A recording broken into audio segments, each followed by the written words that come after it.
5 minutos del Espíritu Santo. 22 de abril. Espíritu Santo, todo mi ser está hecho para el encuentro con los hermanos.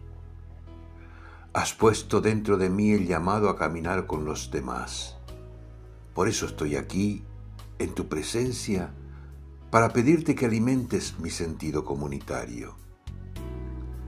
Quiero aprender a trabajar con los demás. Quiero evangelizar en unión con toda la iglesia que camina. Enséñame, Espíritu Santo, a buscar caminos de diálogo y de unidad con los demás cristianos que luchan por tu reino. Que nuestra santidad sea comprometida y comunitaria y no busquemos salvarnos solos.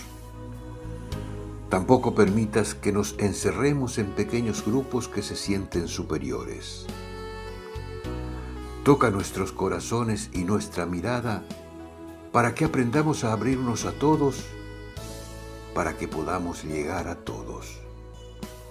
Y danos la sensibilidad del amor para adaptarnos a lo que ellos viven, a sus inquietudes y necesidades.